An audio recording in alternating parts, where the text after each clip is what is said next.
Online cricket బెట్టింగ్లకు యువకుడి బలి.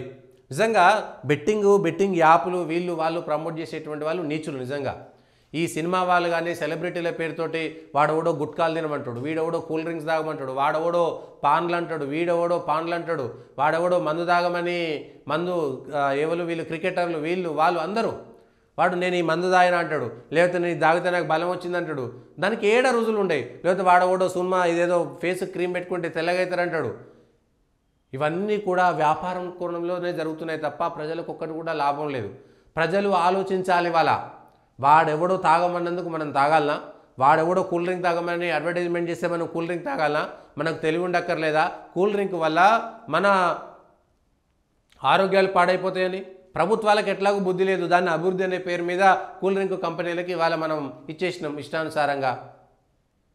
వాడోడో గుట్కా తినమంటే మనం గుట్కా తినాలని వద్దా మనకు తెలియదా? వాడోడో స్టైల్గా సిగరెట్ తాగుతాడు సినిమాలని, వాడిని చూసి మనం సినిమాలో చూసినట్టుగా సిగరెట్ తాగితే దానివల్ల వచ్చే లాభం ఏంటి అనేటువంటి విషయం తెలియదా? వాడెవడో ఆన్లైన్లో రమ్మి ఆడమనడని బెట్టింగ్ ఆడమనని ఆన్లైన్లో బెట్టింగ్లు ఆడమేంది? ఆన్లైన్లో బెట్టింగ్ ఆడమేంటి? ఆన్లైన్లో ఈ గేమ్స్ ఆడమేంది? అసలు దీని తయారీకి ఒప్పుకున్నటువంటి ప్రభుత్వాలది కదా తప్పు. మొట్టమొదట రాష్ట్రంలో ఎంత శక్తి ఉందో రాష్ట్ర ప్రభుత్వం ముందు బ్యాన్ చేయమనండి, రాష్ట్ర ప్రభుత్వాన్ని బ్యాన్ చేయమనండి, కేంద్రానికి నివేదిక ఇవ్వమనండి. ఇవాళ టిక్ టాక్లు పిచ్చి పిచ్చి అన్నీ బ్యాన్ చేశారు కదా, కేంద్ర ప్రభుత్వానికి చెప్పండి. రాష్ట్ర ప్రభుత్వం చేయగలిగింది చేయండి. ప్రజలు కూడా ఆలోచించాలి. ఇష్టానుసారం బెట్టింగ్ ఓడాడమనండి. నిన్ను అక్కడ ఎదురుగా కనబడ్డా కూడా మనం ఆ తప్పులు చేయకుండా ఉండగలగాలి. వాడోడో బెట్టింగ్ ఆడమనడని నువ్వు ఆడమైంది? నీకు తెలివి లేదా? నువ్వు పెరగలేదా? బుడపోరనివా? చదువుకోలేదా? ఎవరో తెలియక అమాయకులు అంటే వేరు విషయం. అన్నీ తెలిసినటువంటి వాళ్ళు బెట్టింగ్ పెడితే డబ్బులు ఎక్కువ వస్తాయనేటువంటి అత్యాశకు పోయింది నువ్వే కదా. ప్రజలకు మినిమం కామన్ సెన్స్ ఉండొద్దా? అది క్రికెట్ అయితేంది, రమ్మీ అయితేంది, ఇంకొకటి అయితేంది, బెట్టింగ్ దానికి అది ఒక వ్యసనంలా మారిపోతున్నది. ఇవాళ మొత్తం ప్రజలలో మొత్తం సమాజంలో తాగడం ఒక వ్యసనం అయిపోయింది.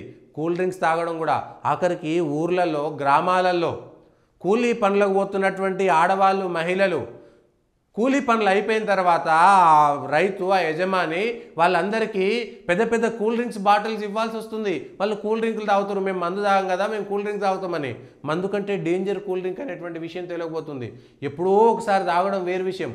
చిన్న చిన్న పోరగాళ్లకు కూల్ డ్రింకులు తాగిపియడము. ఒక్కసారి ప్రజలు ఆలోచించాల్సినటువంటి అవసరం ఉంది. ప్రభుత్వానికి ప్రజల యొక్క మంచి చెడులకు సంబంధం లేదు. వాళ్ళకి తాగనోడు 100 ఏళ్ళు బతికితేంది, మేము 60 ఏళ్ళకి వస్తుంది అనుకునేటువంటి ఒక ధోరణి అది కూడా పెరిగిపోతుంది. ఇది కూడా సమాజంలో మంచిది కాదు. నువ్వు 100 ఏళ్ళు బతికినా, 10 ఏళ్ళు బతికినా, 50 ఏళ్ళు బతికినా ఎట్లా బతకాలి నువ్వు అట్లే బతకాలి. ఇవాళ అభివృద్ధి పేరుతో విధ్వంసం జరుగుతున్నది. గుట్కాలు, సిగరెట్లు, మందు తాగడము, లేకపోతే పబ్బులు, ఈ విపరీతమైనటువంటి వాటి వ్యసనాలకి ఇవాళ యువత బలైపోతున్నది. ఇవాళ దాంట్లో బెట్టింగులు చేరిపోయినాయి, జూదం చేరిపోయింది. బెట్టింగ్ అంటే జూదం ఆడడం అనేటువంటిది నేరం. జూదం అనేటువంటిది ఆడకూడదు. ఇట్లా ఈజీ మనీ పేరు మీద, లేకపోతే రీల్స్ చేసుకోవడం, ఇంకోటి చేసుకోవడం, ఈజీ మనీ పేరు మీద ఇష్టానుసారంగా సమాజంలో వ్యసనాలకు బలవుతున్నారు, లేకపోతే జుగుప్సాకరమైనటువంటి పనులు చేస్తున్నారు. ఒక్కసారి ప్రభుత్వాలు ఆలోచించాలి, ప్రజలు కూడా ఆలోచించాలి. పనికిరాని వార్తలు మాత్రమే వార్తలు కాదు. నీ పిల్లలు ఏం చేస్తున్నారు? ఇవాళ మాదక ద్రవ్యాలు, డ్రగ్స్, లేకపోతే కొకైన్లు, ఇంకోటో వాడికి సరిపోవట్లేదు. ఒక్కసారి వాడు ప్రజలను మొత్తం వ్యసనాలకు బానిస చేస్తుంది. వాళ్ళ ప్రైవేటు బడులకు, ప్రైవేటు కళాశాలలకి, లేకపోతే నువ్వు ఏం చేస్తావు? మళ్ళీ నువ్వు వైద్యానికి ఖర్చు చేయాల్సి వస్తుంది. నీ వైద్యానికి ఒక వ్యక్తి కష్టపడుతున్నాడు. ఇవాళ ఎవడైనా ఉద్యోగం ఎందుకు చేస్తున్నాడంటే పిల్లల బడి ఫీజుల కోసమే. ఎవడైనా వాడు పైసలు ఎందుకు సంపాదిస్తున్నాడంటే రేపు మంచి రోగం వస్తే చూయించుకోవడానికి, లేకపోతే పిల్లలకు ఫీజులు కట్టడానికి. అంతకంటే వేరే ఏమీ లేదు ఇవాళ జీవితంలో. ఎందుకు చేస్తుంటే అందుకే చేస్తుండు. వాడు ఇంకా ఎందుకు పని చేస్తున్నట్టే తాగడానికి.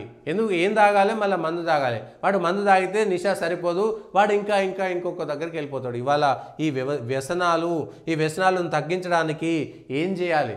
ప్రజలు ఒకప్పుడు సాయంత్రం ఏంటంటే ఊర్లలో గుడి దగ్గరనో, కచేరి దగ్గరనో, లేకపోతే నలుగురు గూడే చోట భజనలు చేసుకునేటువంటి వాళ్ళు. దొరికితే ఏదో ఊర్లలో ఇంత చెట్టుకల్లు తాగి సపడే కూర్చుంటోళ్ళు. సారా కూడా తాగేటువంటి వాళ్ళు కాదు. ఏడాదికో 1 సారో 2 సార్లు సారా తాగితే గొప్ప. అట్లాంటి వ్యసనాలు లేనటువంటి సందర్భం.